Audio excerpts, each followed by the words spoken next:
आज की वीडियो में हम भगवान शिव के रुद्र अवतार भगवान भैरव के काल अष्टमी व्रत की कथा श्रवण करने वाले हैं, जिसके श्रवण मात्र से ही पुण्य की प्राप्ति होती है। काल अष्टमी के दिन इस व्रत कथा को सुनने से भय से मुक्ति मिलती है और इस दिन इस कथा को सुनना लाभकारी माना गया है। तो चलिए आज ही इस कथा को हम शुरू करते हैं। ओम नमः शिवाय। अगस्त्य ने कहा, हे सकंद, हे सर्वज्ञ शिव के हृदय को प्रसन्न करने वाले, हे राक्षस तारक के विनाशक, यदि मैं आशीर्वाद पाने के योग्य हूँ, यदि मैं इसे सुनने के योग्य हूँ, तो हे भगवान, मुझे काशी में भैरव की विस्तृत कहानी बताइए। काशी नगरी में स्थापित ये भैरव नामक देवता कौन है? ये किसके रूप है? उनकी गतिविधि क्या है? उसके नाम क्या है?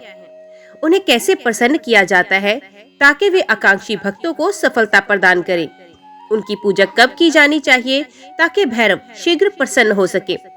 स्कंद ने कहा, हे धन्य, मुझे लगता है कि वाराणसी के प्रति आपके जितना प्रेम और भक्ति किसी और के पास नहीं है। अतः मैं अब सब कुछ बिना किसी लाख लपेट के कहूँगा। भैरव का स्वरूप सभी महान पापों का नाश करने वाला है। इसे सुनने से मनुष्यों को बिना किसी बाधा के काशी निवास का लाभ प्राप्त होता है।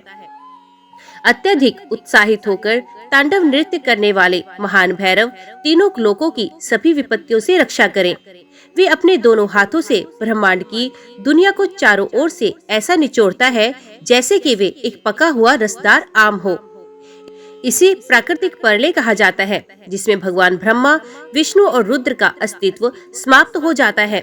सर्वसंहारक परमेश्वर उस परम पुरुष को आसानी से समझ लेते हैं।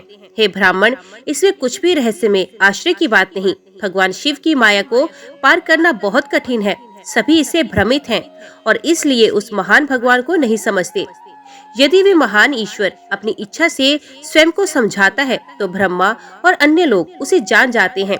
वे उसे स्वयं अपनी इच्छा से नहीं जानते, यद्यपि वे सर्वव्यापी हैं। स्वयं में रमण करने वाला महान ईश्वर दिखाई नहीं देता। भ्रमित व्यक्ति उन्हें ऐसा समझते हैं मानो वे एक असाधारण देवता हों। वे मन और वाणी की सीमा से परे हैं। पूर्व में, हे ब्राह्मण, मेरु के शिखर पर महाऋषियों ने लोकों के स्वामी पितामह ब्रह्मा को प्रणाम किया और कहा, वे एकमात्र सिद्धांत क्या है जो अपरिवर्तनीय है। महेश की माया से मोहित होकर लोकों के पूर्वज, जिन्होंने महान सत्ता को नहीं समझा, खुद को सबसे उत्कृष्ट बताया। उन्होंने कहा, मैं ब्रह्मांड की उत्पत्ति का स्रोत हूँ। मैं एकमात्र स्वयंभू ईश्वर हूँ। मैं अनादि पूर्ण ब्रह्म हूँ। मेरी पूजा किए बिना किसी को मुक्ति नहीं मिलती। मैं संसारों को क्रियान्वित करने का कारण बनता हूँ। मैं ही एकमात्र ऐसा व्यक्ति हूँ जो उन्हें पीछे हटने का कारण बनता हूँ। हे श्रेष्ठ, ये सत्य है कि देवताओं में मुझसे श्रेष्ठ कोई नहीं। जब विधाता ऐसा कह रहे थे, तब नारायण के अंश से उत्पन्न देवता क्रतु ने हंसते हुए शब्द बोले। क्रोध के कारण उनकी आंखें तांबे के रंग की हो गई थी। ये क्या है जो सर्वोच्च सिद्धांत को समझे बिना प्रतिपादित किया गया है? आपकी ओर से ये अज्ञानता उचित नहीं है, क्योंकि आप योगाभ्यास से संपन्न व्यक्ति माने जाते हैं। मैं विश्वों का निर्माता हूँ। मैं यज्ञ महान नारायण हूँ। हे अजन्मा विधि, यदि मेरा उपेक्षा की गई तो लोकों का अस्तित्व ही संभव नहीं। मैं परम तेजस्वी तेज हूँ। मैं ही अंतिम लक्ष्य हूँ। सृष्टि का कार्य मेरे द्वारा आग्रह करने पर आपके द्वारा किया जाता है। एक दूसरे से श्रेष्ठ होने की इस उत्सुकता में उन दोनों भ्रमित लोगों ने शत्रुता पूर्वक कार्य करते हुए प्रमाण या अनुभूति के साधनों के ज्ञाता 4 वेदों से पूछा। विधि और क्रतु ने कहा, हे वेदों, जिन्हें हर जगह निस्संदेह सबसे महान प्राधिकारी के रूप में मान्यता मिली है, वे क्या है जिसे आप सत्य के रूप में स्वीकार करते हैं? श्रुति ने कहा, हे प्रभु, जो सृष्टि और पालन के कारण है, यदि हमारा आदर करना हो तो हम एक ऐसे प्राधिकार का उल्लेख करेंगे जो तुम्हारे संदेहों को दूर कर देगा। ऋतु की बात सुनकर उन्होंने फिर भी उनसे कहा, आपने जो कहा है वही हमारे लिए प्रमाण है। सत्य क्या है, इसे स्पष्ट रूप से बताया जाए। उन्होंने कहा, केवल रुद्र ही हैं जिनके भीतर भूत तत्व जीवित प्राणी निवास करते हैं। उसी से सब कुछ निकलता है और कार्य करता है। ये वे हैं जिसे वे सर्वोच्च वास्तविकता कहते हैं। केवल शिव ही सर्वज्ञ हैं। वे ईश हैं जिसकी सभी यज्ञों और योगों द्वारा पूजा की जाती है। हम उसके माध्यम से अधिकार प्राप्त करते हैं। ये महान त्र्यंबकम है। जिसकी चमक से पूरा ब्रह्मांड चमकता है। ये वे हैं जिसका ध्यान योगियों द्वारा किया जाता है और संपूर्ण ब्रह्मांड उसके कारण घूमता है। और वेद ने कहा, वे उन्हें शंकर, कैवल्य, दुखों को दूर करने वाले एकमात्र भगवान कहते हैं, जिन्हें भक्ति के माध्यम से धन्य लोग महसूस करते हैं। ऋतु, क्रतु और विधि द्वारा कही गई बातें सुनकर जो भ्रम और अंधेपन से पूरी तरह से अभिभूत थे, हे ऋषि मुस्कुराए और कहा, प्रमथों में उस भगवान को परम ब्रह्मा का दर्जा कैसे प्राप्त हुआ? वे भगवान जो नगर अवस्था में नियमित रूप से शमशान में शिव पार्वती के साथ खेलता है, जो धूल से भूरे हुए हैं, जो उलझे हुए बाल रखते हैं और घृणित है, पोशाक है और सांप अलंकार जो आभूषण के रूप में बैल पर कौन घूमता है, उनमें और संपर्क और संगति से रहत परम ब्रह्म में कितना अंतर है। उनके द्वारा कही गई बात को सुनकर शाश्वत प्राण वत्सन ने हालांकि अशरीरी एक रूप धारण किया और हंसते हुए उनसे कहा। प्रणव ने कहा, ये भगवान रुद्र हर कभी भी रूप धारण करके उस शक्ति से विचलित नहीं होते, उनसे अलग और विशिष्ट नहीं है। ये ईश महान स्वामी स्वयं प्रकाशमान और शाश्वत हैं। शिव आनंद स्वरूप उनकी शाश्वत शक्ति है। यद्यपि ये स्पष्ट रूप से कहा गया था कि मुख मूर्ति नारायण यज्ञ के अवतार और अज ब्रह्मा की अज्ञानता श्रीकंठ शिव की माया के कारण नष्ट नहीं हुई। इसके बाद उन दोनों के बीच में एक बड़ी चमक दिखाई दी, जो आकाश और पृथ्वी के बीच में अपनी ही चमक से भर रही थी। चमकदार गोले के बीच में एक आदमी के रूप में एक प्राणी देखा गया। तब ब्रह्मा का पांचवा सिर क्रोध से जलने लगा।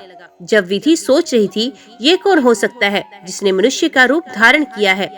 हम दोनों के बीच में महान पुरुष नील लोहित को एक क्षण में विधाता ने देखा। उस महान व्यक्ति के हाथ में त्रिशूल, माथे पर एक आंख और आभूषण के रूप में सर्प और अर्धचंद्र पहने हुए थे। ब्रह्मा ने उससे कहा, मैं तुम्हें जानता हूँ, चंद्रमा शिखा वाले। पूर्व काल में आप मेरे माथे के क्षेत्र से रुद्र के रूप में प्रकट हुए थे। चूँकि तुम तब रोए थे, इसलिए मैंने पहले ही तुम्हारा नाम रुद्र रख दिया था। हे पुत्र, तुम मेरी ही शरण में आ, मैं तुम्हारी रक्षा करूंगा। कमल जन्म में भगवान ने अहंकार पूर्ण शब्दों को सुनकर ईश्वर ने क्रोध से भयानक रूप का एक पुरुष बनाया। उन्होंने उससे कहा, हे काल भैरव, ये कमल जन्मा व्यक्ति आपके द्वारा दंड पाने का पात्र है। आप साक्षात काल के समान चमकते हैं, अतः आप काल राज हैं। अब ब्रह्मांड को सहन करने में सक्षम है। ब्रह्मांड को सहन करने की अपनी क्षमता के कारण आप काल भैरव कहलाते हैं। काल भी तुमसे डरेगा, इसलिए आप काल भैरव कहलाएंगे। चूंकि तू क्रोधित होकर दुष्ट आत्माओं का दमन करेगा और तू सर्वत्र अमर्दक के रूप में ख्याति प्राप्त करेगा। चूंकि तुम अपने भक्तों के पापों को क्षण भर में ही खाक जाओगे, इसलिए तुम्हारा नाम पाक भक्षण भी होगा। हे कालराज, सदैव तुम्हें मुक्ति की नगरी काशी का आधिपत्य प्राप्त होगा, जो अन्य सभी से बढ़कर है। यहाँ पाप करने वालों को चेतावनी देना और ताड़ना देने वाले तुम ही होगे। चित्रगुप्त उनकी शुभ या अशुभ गतिविधियों को अपने पास रखेंगे। इन वरदानों को प्राप्त करने के बाद काल भैरव ने अपने बाएं हाथ की उंगली के नाखून की नोक से एक क्षण में ब्रह्मा का सर काट दिया। सजा केवल उसी अंग को दी जानी चाहिए जिसने अपराध किया हो। अति निंदा के शब्द कहने वाले पांचवें सर को काट दिया गया। तब विष्णु ने यज्ञ के रूप में शंकर जी की स्तुति की। भयभीत ब्रह्मा ने शतरुद्र मंत्र का जाप किया। महादेव उन लोगों से प्रसन्न होते हैं जो उन्हें प्रणाम करते हैं, प्रसन्न होते हैं और उन दोनों को सांत्वना देते हैं। फिर उन्होंने उलझे हुए बालों वाले भैरव से, जो उन्हीं का दूसरा रूप था, कहा, हे भैरव, ये नारायण और ब्रह्मा आपके सम्मान के योग्य हैं। हे नील लोहित, ब्रह्मा की खोपड़ी पकड़ो और ब्राह्मण वध के पाप को दूर करने के उद्देश्य से पवित्र अनुष्ठान के एक भाग के रूप में भिक्षा मांगो और इस प्रकार तुम इसे व्यक्तिगत रूप से आम लोगों को दिखाओ। इतना कहकर तेजस्वी रूपधारी शिव अंतर ध्यान हो गए। इसके अलावा लुप्त होने से पहले उन्होंने एक स्त्री रूप, एक लड़की बनाया था जो ब्रह्महत्या के नाम से प्रसिद्ध है। वे लाल वस्त्र पहने हुई थी और उसके शरीर पर लाल मलाई, सुगंधियां और वस्त्र थे। वे भी लाल रंग की थी। उसका चेहरा घुमावदार नुकीले दांतों से भयानक था। लपलपाती जीभ ने उसका रूप भयानक बना दिया। उसके पैरों के सिरे आकाश में थे और वे बहुत सारा खून पी रही थी। उसके हाथ में एक चाकू, एक टूटा हुआ बर्तन था। उसकी गहरे भूरे रंग की क्रूर आंखें चमकीली थी। वे तेजी से दहाड़ रही थी। वे भैरव तक को भयभीत करने वाली थी। हे भयानक, जब तक वे वाराणसी जाता है तब तक काल का पीछा करो। हे भयानक रूप वाली महिला, वाराणसी शहर को छोड़कर आपको हर जगह आसानी से पहुंच मिलेगी। ऐसा कहकर शिवजी ने उसे एक विशेष कार्य में नियुक्त किया और अंतर्ध्यान हो गए। उसके निकटता के कारण यद्यपि वे स्वयं कालों से काल मृत्यु था, भैरव का रंग काला हो गया। देवों के भगवान के आदेश पर उन्होंने कापालिक व्रत का पालन किया और आम लोगों का मार्गदर्शन करते हुए तीनों लोगों की यात्रा की। अत्यधिक भयानक ब्रह्म हत्या ने उस देवता भैरव को नहीं छोड़ा। तीनों लोगों के स्वामी उग्र, तीनों लोगों के एकमात्र प्रशासक, अपने भयानक पालन के बावजूद सत्यलोक, वैकुंठ और महेंद्र और अन्य लोगों के शहरों और हर पवित्र स्थान में अपने भटकने के दौरान ब्रह्म हत्या द्वारा कभी अकेले नहीं छोड़े गए। हे कुम्हार ऋषि, केवल इसी से ब्राह्मण वध के पाप को दूर करने वाली काशी की महानता का पता चलता है। तीनों लोकों में अनेक पवित्र स्थान और दिव्य तीर्थ हैं, लेकिन वे काशी की महिमा के 16वें हिस्से के भी पात्र नहीं हैं। ब्रह्म हत्या आदि के पाप खूब धार सकते हैं, लेकिन तभी तक जब तक वे काशी का नाम नहीं सुनते, जो पाप रूपी पर्वतों के विनाश में वज्र के समान कार्य करती है।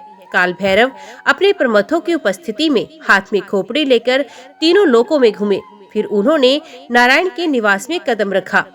3 आंखों वाले भगवान, कानों में सांपों के साथ महाकाल, जो महादेव का हिस्सा है लेकिन भयानक भैरव कहलाते हैं, को देखकर गरुड़ चिन्ह वाले भगवान साष्टांग प्रणाम करते हुए लकड़ी के टुकड़े की तरह जमीन पर गिर पड़े।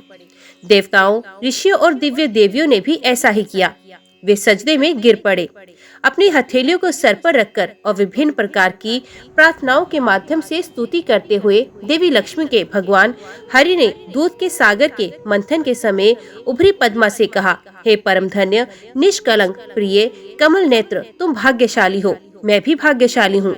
हे उत्कृष्ट नितंबों वाली महिला, क्योंकि इस ब्रह्मांड के भगवान को सीधे देखते हैं। वे समस्त लोगों के भाग्य का निर्माता और विधाता है। वे समस्त लोगों का स्वामी और शासक है। वे अनादि है, वही एकमात्र आश्रय है। वे शांत है, वे सर्वोच्च निरपेक्ष है, 26वां सिद्धांत है। वे सर्वज्ञ है, वे सभी योगियों के स्वामी है। वे सभी भूतों का एकमात्र स्वामी है। वे सभी जीवित प्राणियों के भीतर अंतर्निहित आत्मा है। वे सभी को हर चीज का शाश्वत दाता है। अब उसे देखने दो जो ध्यान में लगे हुए हैं, जो शांत और शांत हैं, जिन्होंने अपनी नींद को त्याग दिया है, जिन्होंने अपनी सांसों को रोक लिया है। वे अपनी बुद्धि के माध्यम से अपने दिल में देखते हैं। वे जो निराकार हैं, जिसे केवल पूर्ण रूप से नियंत्रित मन वाले योगी और वेदों के सिद्धांतों को जानने वाले ही महसूस करते हैं, जो सर्वव्यापी है। वे यहाँ साकार रूप में आता है। ओहो, परमेश्वर परमात्मा में रहने वाला की गतिविधि वास्तव में अद्भुत है। उनका तो शरीर है, जो उनका नाम लेते हैं वे अशरीरी हो जाते हैं।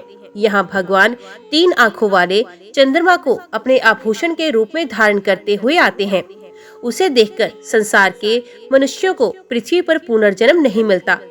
कमल की पंखुड़ियाँ जैसे बड़ी और चौड़ी मेरी आंखें अब धन्य हैं। देवताओं की स्थिति पर धिक्कार है, क्योंकि यहाँ महान शंकर के दर्शन करने के बाद भी मोक्ष, जो कभी सभी दुखों का अंत करता है, प्राप्त नहीं होता। देवताओं की दुनिया में उनके स्वयं के देवता से अधिक अशुभ कुछ भी नहीं, क्योंकि सभी देवों के भगवान को देखने के बाद भी हमें मुक्ति नहीं मिलती है। ये कहने के बाद ऋषिकेश ने अपने पूरे शरीर पर हर्षोल्लास के साथ महादेव को प्रणाम किया। उन्होंने इस प्रकार बैल चिन्ह वाले भगवान से बात की, हे भगवान, सभी पापों को दूर करने वाले, हे अपरिवर्तनीय, ये आपके द्वारा किया जा रहा है।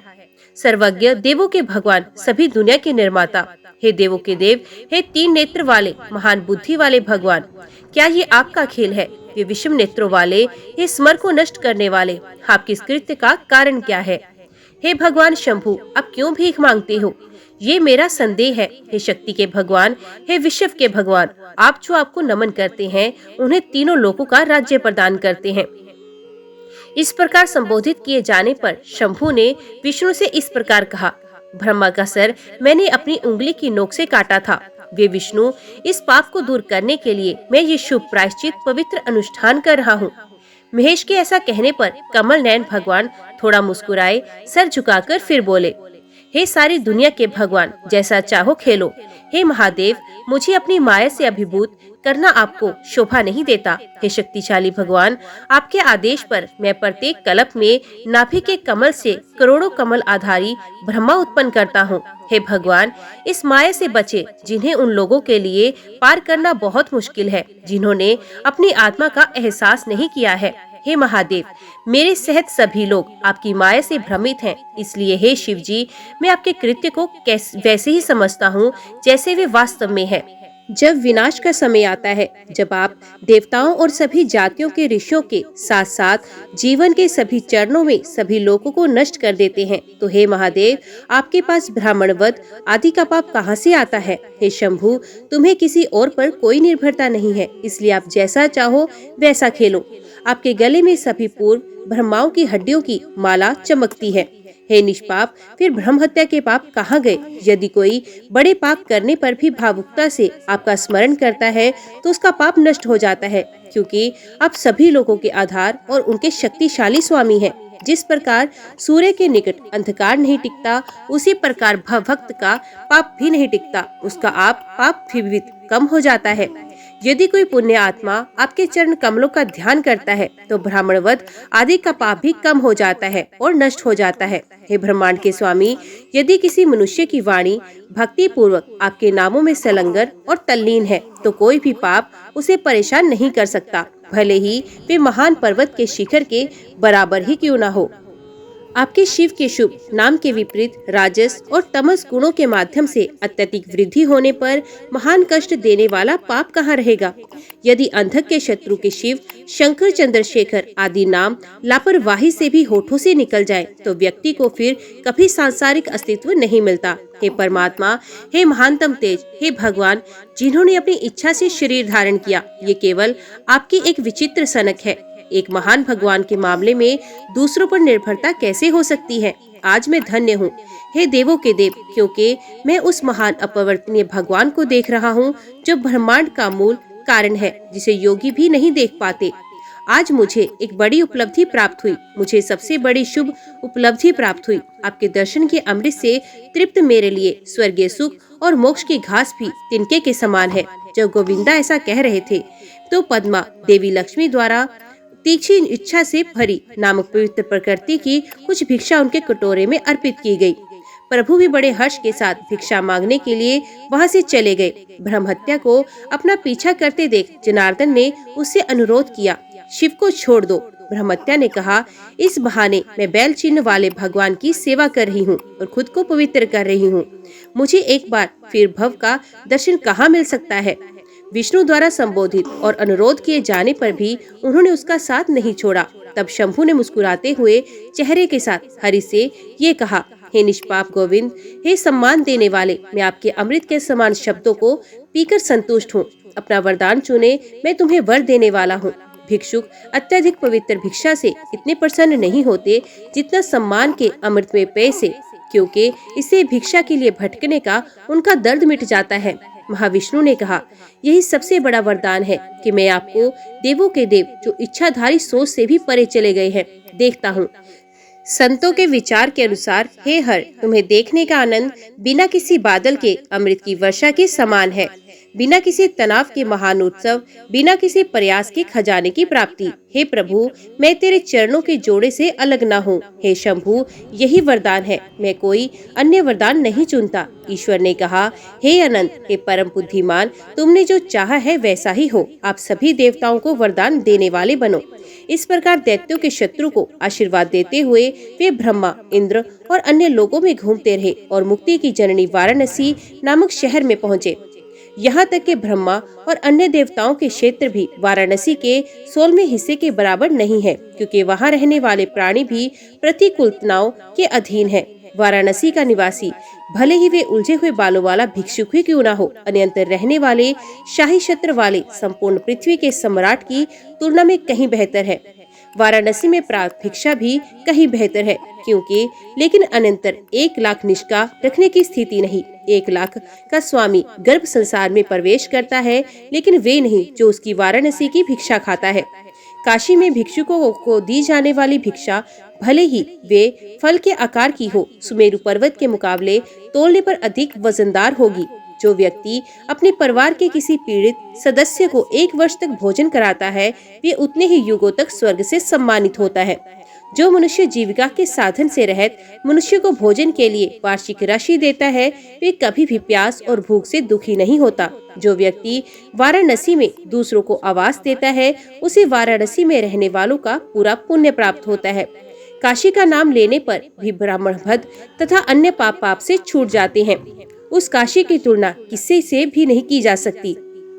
जिस क्षण पवित्र स्थान वाराणसी में शिव द्वारा प्रवेश किया गया, भयानक रूप वाले भैरव को देखकर ब्रह्म हत्या चिल्ला उठी। अफसोस और सबसे निचले लोक में प्रवेश कर गया। जब सभी लोग खड़े होकर देख रहे थे, तब ब्रह्म की हत्या, ब्रह्म की खोपड़ी रुद्र के हाथ से गिर पड़ी। उसे गिरा हुआ देखकर वे बहुत खुशी से नाचने लगे। जब हर घूम रहा था, ब्रह्मा की अत्यधिक असहनीय खोपड़ी उसके हाथ से कहीं और नहीं छूटी, लेकिन काशी में वे तुरंत गिर गई। त्रिशूलधारी भगवान का ब्रह्मवध का पाप जो कहीं भी अलग नहीं होता, काशी में एक क्षण में नष्ट हो गया। तो फिर काशी दुर्लभ नगरी कैसे नहीं है। अति इस नगर की परिक्रमा और आराधना करनी चाहिए। जो प्राणी जीवन भर दिन में 3 बार इस महान मंत्र वाराणसी काशी का जप करता है, उसका दोबारा जन्म नहीं होता। जो बहुत दूर रहते हुए भी महान तीर्थ अविमुक्त का स्मरण करते हुए अपने प्राण त्यागता है, उसका कभी पुनर्जन्म नहीं होता। जिसका मन सदैव काशी का स्मरण करता है, उस पवित्र स्थान का नाम सुनने के कारण उसका कभी पुनर्जन्म नहीं होता। मनुष्य को मन को पूर्णतः वश में करके सदैव रुद्र के निवास में ही निवास करना चाहिए। ढेर सारे पाप करने के बाद भी वे समय आने पर मुक्त हो जाता है। काशी पहुंचने के बाद यदि किसी की आकस्मिक मृत्यु हो जाती है, तो उसे फिर कभी शमशान में लेटने की नौबत नहीं आती। यदि मनुष्य काशी में कपाल मोचन के पवित्र स्थान का स्मरण करते हैं, तो यहाँ या अन्यंतर किए गए उनके पाप तुरंत नष्ट हो जाते हैं। यहाँ पहुँचने और इस तीर्थ में स्नान करने और पितरों और देवताओं को तर्पण करने के बाद व्यक्ति ब्राह्मण हत्या के पाप से मुक्त हो जाता है। यदि लोग पूरी तरह से ये महसूस करने के बाद वाराणसी में निवास करते हैं, सांसारिक अस्तित्व के नश्वर है, तो उनकी मृत्यु के समय शंकर उन्हें सर्वोच्च ज्ञान प्रदान करेंगे। हे ब्राह्मण, ये काशी नगरी स्वयं रुद्र का महान भौतिक शरीर है। ये सबसे बड़ा आनंद प्रदान करता है। जो लोग ईशा के विरोधी हैं, उनके लिए वहाँ पहुँचना कठिन है। मैं शहर की हकीकत जानता हूँ। या जो शिव भक्ति में लीन हो, जीव यही योग के माध्यम से योगियों की तरह मुक्त हो जाते हैं। ये काशी सबसे महान क्षेत्र है। ये शहर सबसे बड़ा आनंद है। यही परम ज्ञान है। मोक्ष की इच्छा रखने वाले लोगों को इसका सहारा लेना चाहिए। यदि कुटिल बुद्धि वाला व्यक्ति यहाँ रहता है और शिव के भक्तों का विरोधी हो जाता है या दुर्भावनापूर्ण और धोखे से इस शहर से नफरत करता है, तो उसे यहाँ या कहीं और मुक्ति नहीं मिलती। पवित्र स्थान कपाल मोचन का सम्मान करते हुए भैरव वहीं खड़े होकर अपने भक्तों के पापों का ढेर खा रहे थे। भले ही उसने सैकड़ों पाप किए हों, काल भैरव के भक्त को पाप भक्षण का सहारा लेने के बाद पापों से क्यों डरना चाहिए। ये काल भैरव अमर्दक के नाम से प्रसिद्ध हुए, क्योंकि वे पापों के साथ साथ दुष्टों की महत्वाकांक्षी इच्छाओं को भी वश में कर लेते हैं।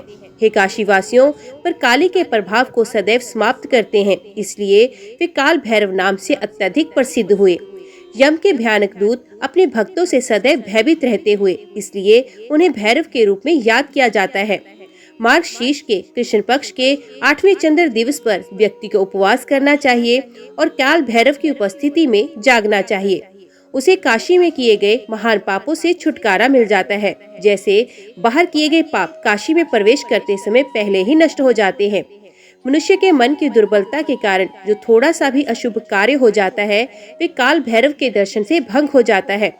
काल भैरव के दर्शन से प्राणियों द्वारा किए गए हजारों पिछले जन्मों के पाप शीघ्र ही नष्ट हो जाते हैं। मार्गशीर्ष माह के कृष्ण पक्ष की अष्टमी को विधि विधान से विविध प्रकार की पूजा अर्चना करने से मनुष्य 1 वर्ष की सभी बाधाओं से छुटकारा पा जाता है। 8वें और 14वें चंद्रमास के साथ साथ रविवार और मंगलवार को भी भैरव की बारात का उत्सव करने से व्यक्ति को सभी पापों से छुटकारा मिलता है। जो मूर्ख काशी के स्थायी निवासी काल भैरव के भक्तों के सामने बाधा डालते हैं, उसे दुर्गति प्राप्त होती है। जो लोग विश्वेश्वर के भक्त हैं लेकिन काल भैरव के नहीं, उन्हें काशी में हर कदम पर बाधाओं का सामना करना पड़ता है। कलोदक के पवित्र जल में पवित्र स्नान करने और बिना जल्दबाजी के तर्पण करने और कालराज के दर्शन करने से व्यक्ति अपने पितरों को नरक से मुक्ति दिलाएगा। पाप भक्षण की प्रतिदिन 8 बार परिक्रमा करने से मनुष्य को मानसिक, वाचिक और शारीरिक पापों से मुक्ति मिलेगी। 6 महीने तक अमरदक के आसन के पास बैठकर अपने किसी भी इच्छा देवता का जप करने से साधक को अलौकिक शक्तियां प्राप्त होती हैं, जो कि भैरव की आज्ञा है। यदि कोई मनुष्य काशी नगरी में रहकर भैरव की पूजा नहीं करता तो उसके पाप शुक्ल पक्ष के चंद्रमा की तरह बढ़ते रहते हैं। नैवेद्य पूजा और उपहार के साथ पाप भक्षण की सेवा का सहारा लेने से भक्त को वे सब मिल जाता है जो वे चाहता है। यदि कोई व्यक्ति प्रत्येक 8वें और 14वें चंद्रमास और मंगलवार को काशी में कालराज की पूजा नहीं करता तो उसकी योग्यता और अंधेरे पक्ष में चंद्रमा की तरह कम हो जाती है। इस मेधावी अध्याय को सुनने से, जिसका नाम भैरवोत्पत्ति भैरव का जन्म है और जो ब्राह्मण वध के पाप को दूर करता है, सभी पापों से मुक्त हो जाता है। यहाँ तक कि कारागार में बंद अत्यंत संकट में पीड़ा व्यक्ति भी भैरव के स्वरूप को सुनने से सभी कठिनाइयों से मुक्त हो जाता है। ओम नमः शिवाय। आज की वीडियो में इतना ही। उम्मीद करती हूँ वीडियो आपको पसंद आई होगी। वीडियो पसंद आई हो तो वीडियो को लाइक और चैनल को सब्सक्राइब जरूर कीजिएगा। जय महादेव लिखकर कमेंट बॉक्स में अपनी हाजिरी और अपने सुझाव देना ना भूलिएगा। तो मिलते हैं अगली कथा अगली वीडियो के साथ। तब तक के लिए देखते व सुनते रहिए। जय मां कंजक, जय माता दी।